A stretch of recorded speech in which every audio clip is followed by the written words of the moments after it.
देश के हित में नहीं है, क्योंकि पिछले दिनों दिए गए नेशनल कॉन्फ्रेंस के नेताओं के बयान देश के हित में नहीं थे।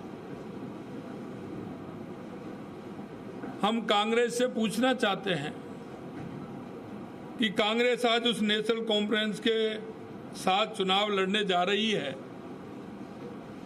जिसने कहा कि अगर वो सत्ता में आए तो धारा 370 और 35A को बहाल करेंगे। तो क्या कांग्रेस नेशनल कॉन्फ्रेंस से सीमित है क्या, सहमत है क्या? वो उससे सहमत है क्या नेशनल कॉन्फ्रेंस से? तो ये जवाब भी उनको देना चाहिए। धारा 370 के चलते देश के हजारों नागरिक और वीर जवान कश्मीर में बलिदान हुए थे और उस बलिदानियों में राजस्थान के वीरों की बहुत बड़ी संख्या थी, जिन्होंने मां भारती के लिए और हमारे कश्मीर मुकुट के लिए उन्होंने अपने आप को समर्पित कर दिया। उसमें बड़ी संख्या में राजस्थान के होने के कारण राजस्थान के लोगों के मन में भी यह प्रसन्न आना स्वाभाविक है। 370 हटने से यही नहीं, अगर 370 हटने से दलित भाइयों, जो हमारे SC ST के, OBC के, बकरवाल, गुज्जर आदि के जो कई विभिन्न लोग वहाँ रहते हैं, उनके आरक्षण का लाभ मिलने लगा है। क्या कांग्रेस उनके आरक्षण को छीनना चाहती है? धारा 370 हटने से कश्मीर की इन परवादीवादी पार्टियों को, परिवारवादी जो पार्टियां हैं, उन पर भ्रष्टाचार की लगाम लगी है। क्या कांग्रेस उस भ्रष्टाचार को और जो भ्रष्टाचार का तांडव कश्मीर के अंदर हो रहा था, क्या उसे खोलना चाहती है कि यह तांडव फिर से हो? नेशनल कॉन्फ्रेंस ने कश्मीर के नौजवानों को गुमराह किया, आज वो मुख्य धारा में आ रहे हैं, तो कांग्रेस क्यों आड़े आ रही है?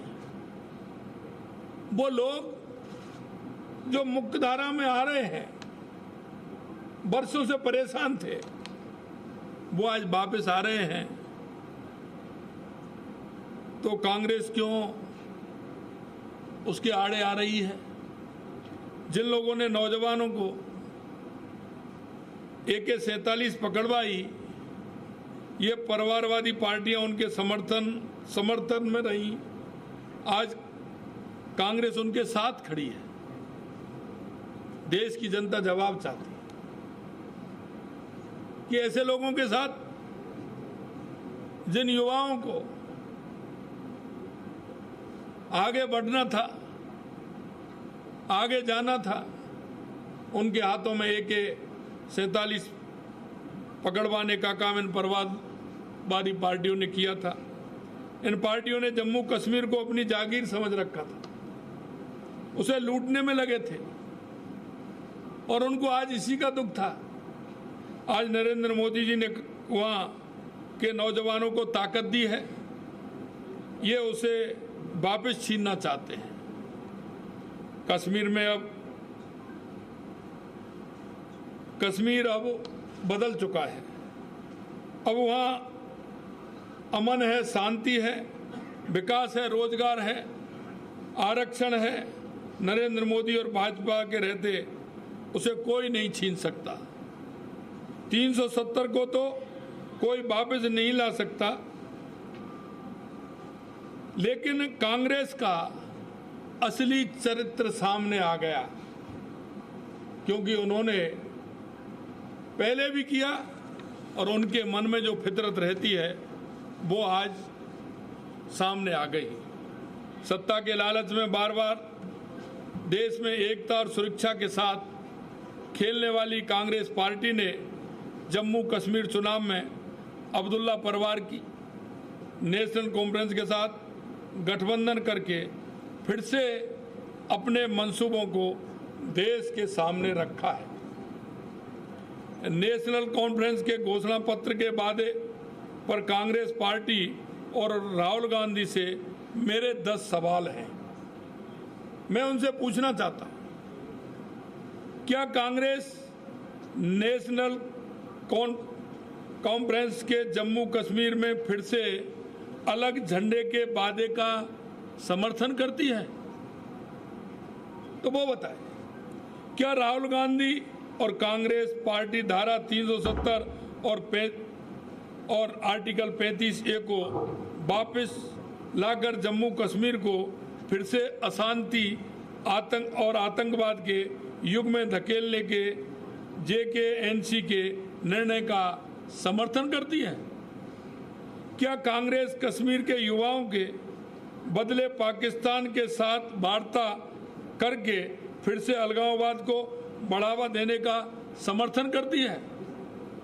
क्या कांग्रेस पार्टी और राहुल गांधी पाकिस्तान के साथ LOC ट्रेड शुरू करने के नेशनल कॉन्फ्रेंस के निर्णय से फिर से बॉर्डर पार से आतंकवाद और उसके इकोसिस्टम का शोषण करने का समर्थन करते हैं? क्या कांग्रेस आतंकवाद और पत्थरबाजी की घटनाओं में शामिल लोगों के परिजनों को फिर से सरकारी नौकरी में बहाल करके आतंकवाद, दहशतगर्दी और बंद के दौर को फिर से लाने का समर्थन करती है? इस गठबंधन से कांग्रेस पार्टी का आरक्षण विरोधी चेहरा सामने आया है। क्या कांग्रेस दलितों, गुज्जर, बकरवाल और पहाड़ियों के आरक्षण को समाप्त कर फिर से उनके साथ अन्याय करके JK&C के वादे के साथ है? क्या कांग्रेस चाहती है कि शंकराचार्य पर्वत, तख्त-ए-सुलेमान और हरि पर्वत कोए-ए-मारन के नाम से जाने जाएं? क्या कांग्रेस जम्मू कश्मीर की अर्थव्यवस्था को एक बार फिर से भ्रष्टाचार की आग में झोंककर पाकिस्तान समर्थित गिने चुने परिवारों के हाथ में सौंपने का समर्थन करती है? क्या कांग्रेस पार्टी JK&C के जम्मू और घाटी के बीच भेदभाव की राजनीति का समर्थन करती है? क्या कांग्रेस और राहुल गांधी कश्मीर को ऑटोनॉमी देने के JK&C की विभाजनकारी सोच और नीतियों का समर्थन करते हैं? अगर ये सारी बातें हैं तो देश की जनता को, देश के हर नागरिक को सोचने की आवश्यकता है कि जिन स्थितियों में भारत का मुकुट जम्मू कश्मीर के अंदर इतने दिन से जो हमारे देश के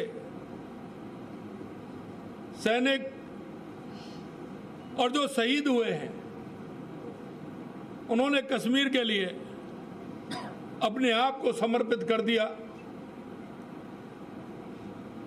ये आखिरकार कांग्रेस के क्या मंसूबे हैं, कांग्रेस क्या करना चाहती है देश के अंदर, इसके बारे में देश के हर नागरिक को विचार करने की आवश्यकता है।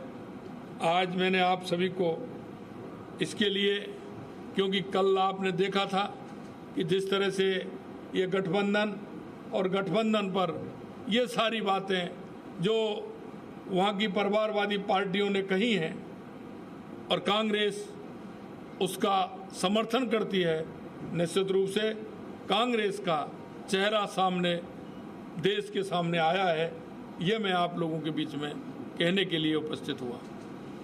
बहुत बहुत धन्यवाद।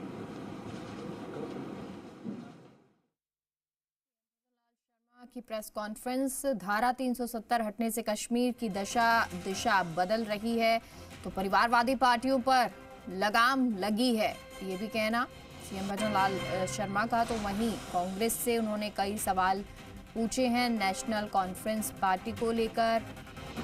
शहीद जो हुए उनका जिक्र भी किया और कहा कि शहीदों में राजस्थान के जवान भी शामिल हैं।